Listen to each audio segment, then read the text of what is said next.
समर्थांनी सगळे बोध केलेले कल्याणाच्या निमित्ताने आमच्या मनाला बोध केले. सगळ्या गोष्टी ज्या चालू होतात, ज्या निर्माण होतात, ज्या बघितल्या जातात, त्या सगळ्याला मन हे महत्त्वाचं माध्यम आहे आणि त्या मनाच्या माध्यमातून हे कार्य घडू शकतं. म्हणून मनाच्या श्लोकाला अनन्य साधारण असं महत्व आहे की ज्याचं वर्णन करत असताना समर्थ रामदास स्वामी म्हणतात की हे मनाचे नव्हे मनोबोध आहे, मनाला केलेला बोध. त्यामधला हा 48वा श्लोक आहे. सदा देव काजी जिजे देव ज्याचा, सदा राम नामे वदे नित्य वाचा, स्वधर्मेही चिचाले सदा उत्तमाचा, जगी धन्य दास सर्वोत्तमाचा. वरकरणी विचार केला तर अत्यंत सोपा असा हा श्लोक आहे. समर्थांनी किती सोपं ज्ञान सांगितलेलं आहे. समर्थ म्हणतात की सदैव सदा सर्वकाळ ज्याचा देह रामनाम घेत नित्य पुढे चाललेला आहे, स्वतःच्या धर्माचं जो पालन करत आहे, तो ती व्यक्ती जगामध्ये सर्वोत्तम होते, भगवंताच्या चरणाशी प्राप्त होते, असा या श्लोकाचा शब्दशः. समर्थांना काय नक्की सांगायचं आहे, समर्थांची काय शिकवण आहे, याचा आपण आपल्या नियोजित वेळेमध्ये त्याचा विचार करायचा. इथं सुरुवात आहे की आम्हाला जगी दास तो, जगी धन्य तो दास सर्वोत्तमाचा. आम्हाला सर्वोत्तमाचा दास व्हायचा आहे, दासानुदास व्हायचा आहे, जो रामाच्या चरणाच्या ठिकाणी स्थिर राहिला, जो त्यांचा दासानुदास होऊन बसला, दासानुदास झाला, त्यांनी आम्हाला हा बोध केलेला आहे की दास सर्वोत्तमाचा होता येतं की मी जे तुम्हाला करून दाखवलेलं आहे. मग ते करत असताना त्यांनी आम्हाला काही शिकवणी दिलेल्या आहेत, त्या अत्यंत ह्या जीवनामध्ये अत्यंत महत्वाच्या. कारण त्यांनी इथे एक शब्द वापरलेला आहे की स्वधर्मेची चाले सदा उत्तमाचा. स्वतःचा धर्म चालवणं हे अत्यंत महत्वाचं कार्य आहे. आता बाहेरच्या दृष्टीने विचार केला तर आम्हाला आमची जात किंवा आमचा धर्म समर्थांना अभिप्रेत आहे का? माऊली वर्णन करताना म्हणते स्वधर्म सधर्म तो बाबा, तोची ज्ञान यज्ञ जाणपा, म्हणून वर्तता तेथ पापा संचार नाही. स्वतःच्या स्वरूपाची ओळख करून घेणं हा स्वतःचा खरा धर्म. आताच्या काळामध्ये जर आपण विचार केला तर श्री शिवप्रताप ग्रंथ का महत्वाचा आहे? उद्या एक मोठं कार्य होते. आपलं सरकार, मोदी सरकार उद्या एक फार मोठा निर्णय जाहीर करते. वक्फ बोर्डाचं बिल उद्या सकाळी 11 वाजता पास होणार आहे आणि त्यासाठी प्रचंड कार्य चालू आहे.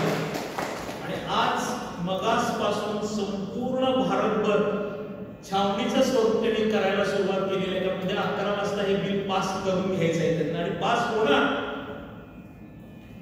हा आपल्यासारख्या हिंदूंना विश्वास आहे. कारण आपल्याला जर पुढे जायचं असेल तर शिवरायांचे 8वावे रूप, 8वावा प्रताप, 8वावा साक्षेप भूमंडळी हे अत्यंत गरजेचं आहे. कारण आम्ही त्याचं झालो तर आमच्यावरती दगड मारणारी समोर यायला तयार आहे. पण त्याला प्रत्युत्तर देण्याचं कार्य जे ज्ञान समर्थ रामदासांनी छत्रपती शिवाजी महाराजांच्या माध्यमातून करून घेतलं, ती न्यायनीती, तो संकल्प अत्यंत महत्वाचा आहे की जे राजकारण समर्थांनी शिवछत्रपती महाराजांना शिकवलं, तेच राजकारण आत्ताची पिढी राष्ट्रीय स्वयंसेवक संघाच्या शताब्दीच्या निमित्तानं त्यांच्याच असलेल्या कार्याचा भाग करत ते कार्य पुढे नेते हे आपल्याला हिंदू राष्ट्र होण्याच्या दृष्टीनं सर्वात महत्वाचं पाऊल आहे असं म्हणलं तर ते चुकीचं ठरणार नाही. बघा, आपण विचार करा, 2014 साली आपण एका अत्यंत विश्वासानं निवडून दिलं. ज्या आमच्याच प्रभू रामाला 450 वर्ष बाजूला राहावं लागलं अंतरामध्ये विराजमान करत असताना किती आनंद होतोय. एक वर्षपूर्ती होतीये आणि आता तर येणाऱ्या रामनवमीला सर्व देवतांची मंदिराची प्रतिष्ठापना होतीये. हे भारताचं वैशिष्ट्य आहे, हिंदू धर्माचं वैशिष्ट्य आहे. आणि हिंदू धर्माच्या दिशेनं, हिंदू राष्ट्राच्या दिशेनं चालू असलेली सर्वात मोठी पायरी आहे असं म्हटलं तर ते वावगं ठरणार नाही. एवढं कार्य, एवढी निष्ठा मोदी सरकार का करू शकतं? तर त्याच्यामध्ये राष्ट्र संत आचार्य गोविंद बेन गिरिजींच्या सारखे अनेक महात्मे, अनेक संत उभे आहेत की जे स्वतःचं सर्वस्व राष्ट्राला समर्पित करण्यासाठी आपलं जीवन राष्ट्रकार्यासाठी ठेवून धर्मप्रसाराचं कार्य अखंडत्वानं चालू आहे. विचार करा, गेले 7 महिने एकच ध्यास महाराजांनी घेतलेला आहे की श्री शिवप्रताप याचं पारायण आणि छत्रपती शिवाजी महाराजांची कथा. का गरज पडली?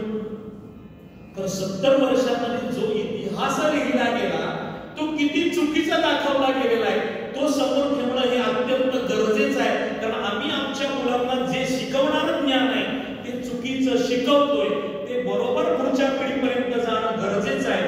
एवढं प्रगल्भ कार्य हे संत सगळे करतायत, तर त्यांच्या पाठीशी ठाम उभं राहणं हे आमचं आद्य कर्तव्य आहे.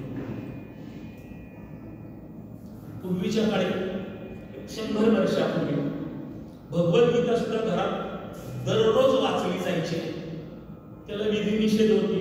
व्यक्ती गेल्यानंतर भगवद्गीता वाचली जायची. आणि बेजनबाईंनी भगवद्गीता बाहेर नेल्यानंतर आम्ही जाग झालो. मग आम्ही भगवद्गीतेचं चिंतन चालू केलं. मग आम्ही ती वाचायला सुरुवात केली. गरुड पुराण गेल्यानंतर वाचावं असं शास्त्र सांगतं. माझा एक साधा प्रश्न आहे, गेल्यानंतर वाचल्यावर आम्हाला त्या गरुड पुराणातलं ज्ञान कळणार आहे का?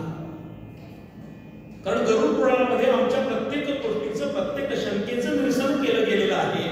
ते ज्ञान आम्ही जर आता घेतलं तर आम्ही पुढे आमच्या जीवनामध्ये बदल करू शकतो. त्याला साधं महाभारतामधलं उदाहरण. सगळ्या पांडवांनी आपला देह विसर्जन करायची तयारी ठरवली आणि सगळेजण चालत निघाले स्वर्गारोहण करण्यासाठी. प्रत्येक जण काही काही टप्प्यावरती साथ सोडून निघाले. शेवटी स्वतः धर्मराजाची स्वारी अगदी दरवाजापर्यंत पोहोचली. यमराजाने सांगितलं, या तुमचं स्वागत आहे. तोपर्यंत चित्रगुप्ताची स्वारी बाहेर आली. चित्रगुप्ताने सांगितलं, म्हणजे महाराज यांना आता पहिल्यांदा आपल्याला स्वर्गात घेता येणार नाही. म्हणले का?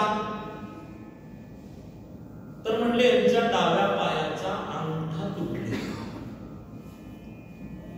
आणि तो कसा तुटलेला आहे?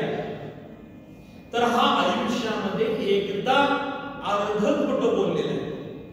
ज्या वेळेला युद्ध झालं आणि अश्वत्थामा गेला त्यावेळेला समोरच्यांनी कुणाला विचारावं की जो कोण आम्हाला खरं सांगू शकेल, असं ज्या वेळेला समोर चित्र निर्माण झालं त्यावेळेला सगळेजण धर्मराजाकडे आले.